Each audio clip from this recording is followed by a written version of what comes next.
गांव में अकेले रहते बूढ़े पिता की मृत्यु हुई तो विभिन्न शहरों में बसे दोनों भाई पिता के अंतिम संस्कार के लिए गांव पहुंचे। सब कार्य संपन्न हुए।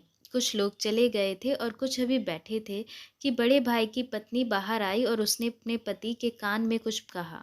बड़े भाई ने अपने छोटे भाई को भीतर आने का इशारा किया और खड़े होकर वहां बैठे लोगों से हाथ जोड़कर कहा, अभी 5 मिनट में आते हैं। दोनों की स्त्रियां ससुर जी के कमरे में थी। भीतर आते ही बड़े भाई ने उनसे फुसफुसाकर पूछा, बक्सा छुपा दिया था ना?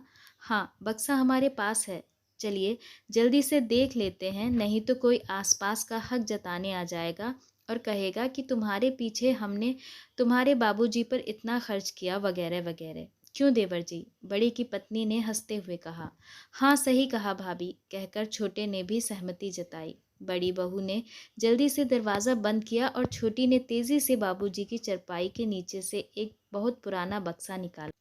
दोनों भाई तुरंत तेजी से नीचे झुके और बक्से को खोलने लगे। अरे पहले चाबी तो पकड़ो, ऐसे थोड़े ना खुलेगा। मैंने आते ही ताला लगाकर चाबी छुपा ली थी। बड़ी बहू ने अपने पल्लू के एक छोर पर बंधी हुई चाबी निकाली और अपने पति को पकड़ा दी। बक्सा खुलते ही वहां मौजूद चारों बक्से पर झुक गए। उन्हें विश्वास था कि इसमें माँ के गहने अन्य बहुमूल्य वस्तुएं होंगी, परंतु बक्से में तो बड़े और छोटे की पुरानी तस्वीरें, छोटे छोटे कुछ बर्तन, उन्हीं दोनों के छोटे छोटे कपड़े सहेज कर रखे हुए थे। उन्हें विश्वास नहीं हो रहा था कि कोई ये सब भी भला सहेज कर रखता है। चारों के चेहरे निराशा से भर गए। तभी छोटे भाई की नज़र बक्से के कोने में कपड़ों के बीच रखी एक कपड़े की थैली पर गई। उसने तुरंत आगे बढ़कर उस थैली को बाहर निकाला। ये देखकर सबकी नज़रों में अचानक चमक आ गई। सभी ने लालची नज़रों से उस थैली को टटोला। छोटे भाई ने उस थैली को वहीं ज़मीन पर पलट दिया। उसमें कुछ रुपए थे और साथ में एक कागज़ जिस पर कुछ लिखा हुआ था। छोटे भाई ने रुपए गिने तो लगभग 20,000 रुपये थे। बस और कुछ नहीं है। अरे इस कागज़ को पढ़ो, ज़रूर किसी बैंक अकाउंट या लॉकर का विवरण होगा, बड़ी बहू ने कहा। तो बड़े बेटे ने तुरंत छोटे के हाथों से उस कागज़ को छीनकर पढ़ा।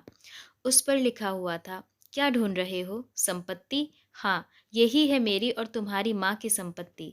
तुम दोनों के बचपन की वो यादें जिसमें तुम शामिल थे, वो खुशबू, वो प्यार, वो अनमोल पल आज भी इन कपड़ों में, इन तस्वीरों में, इन छोटे छोटे बर्तनों में मौजूद है। यही है हमारी अनमोल दौलत।